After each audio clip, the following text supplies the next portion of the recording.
Finally Venkatesh Iyer হায়দ্রাবাদের বিপক্ষে জ্বলে উঠলো এবং 29 বলে 60 রান করলো এবং এই ইনিংস তার অনেক কনফিডেন্স দেবে ভেঙ্কটেশ আইয়ারকে। কেননা যতদিন থেকে 23,75,00,000 টাকায় তাকে কিনেছে কলকাতা নাইট রাইডার্স ততদিন থেকেই তার আলোচনা চলছিল এবং আইপিএল 2025-এ শুরুর 3টে ম্যাচটা তার জন্য ভালো যায়নি।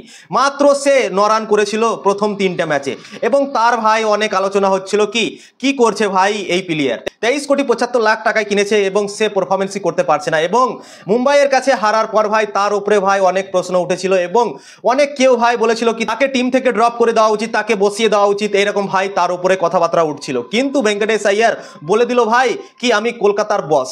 কেননা কলকাতা দল থেকে হায়দ্রাবাদের বিপক্ষে 3টে ম্যাচ খেললো, লাস্ট যে 3টে ম্যাচ 3টাতেই হাফ সেঞ্চুরি।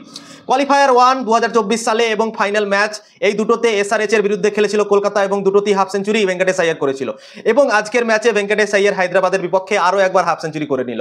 তো হায়দ্রাবাদের বিপক্ষে ভাই ভেঙ্কটেশ আইয়ারকে কি যেন হয়ে যায় এবং তার বিরুদ্ধে অসাধারণ পারফরমেন্স সে দেয় এবং আজকেও ভেঙ্কটেশ আইয়ার অসাধারণ পারফরমেন্স দিল। যে সময় দরকার ছিল সব থেকে দলকে সেই সময়তে পারফরমেন্স দিল।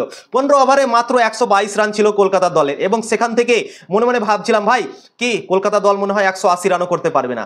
সেই রানটাকে 200-তে নিয়ে গেল ভেঙ্কটেশ আইয়ার আর রিঙ্কু সিং এবং অসাধারণভাবে পার্টনারশিপ করলো লাস্ট 5 ওভারে এবং অসাধারণ একটা ফিনিশ করলো হায়দ্রাবাদের বিপক্ষে এবং দারুণভাবে ফিনিশ করলো ভেঙ্কটেশ আইয়ার আর রিঙ্কু সিং। অসাধারণ ইনিংস, যতই তারিফ করবো ভেঙ্কটেশ আইয়ারের ততই কম।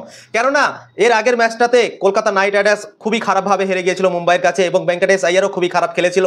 9 বলে মাত্র 3 রান করেছিল এবং তার উপরে ভাই অনেক কোশ্চেন মার্ক উঠে গিয়েছিল কি 23,75,00,000 টাকা ভাই তাকে অনেক বেশি দিয়ে দিয়েছে এবং সেই টাকাটা পানিতে পড়ে যাচ্ছে।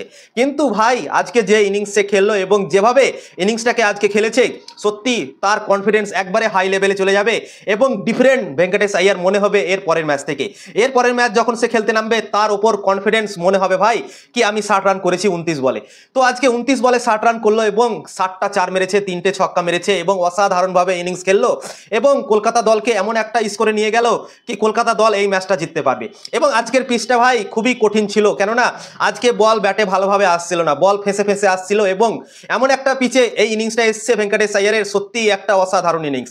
কেননা বল ঠিকঠাক ব্যাটে আসছিল না, একটু পিচটা আজকে স্লো ছিল এবং তাই জন্য স্পেন্সার জনসনের জায়গাতে মঈন আলীকে আজকে খেলিয়েছে কলকাতা দল।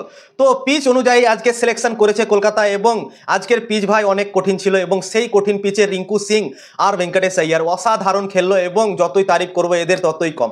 অনেক চাপের মধ্যে ছিল ভেঙ্কটেশ আইয়ার এবং সেই চাপ পূরণ করে ভাই সবাইকে বলে দিল কি ভাই যত আলোচনা আমার করেছো ততটাই তারিফ তোমরা করো এই ইনিংসের পর। কেননা যে ইনিংস আজকে খেলেছে ভাই সত্যি তার তারিফ করতেই হবে ভাই। অসাধারণ ইনিংস, আউটস্ট্যান্ডিং ইনিংস এবং বিধ্বংসী ইনিংস।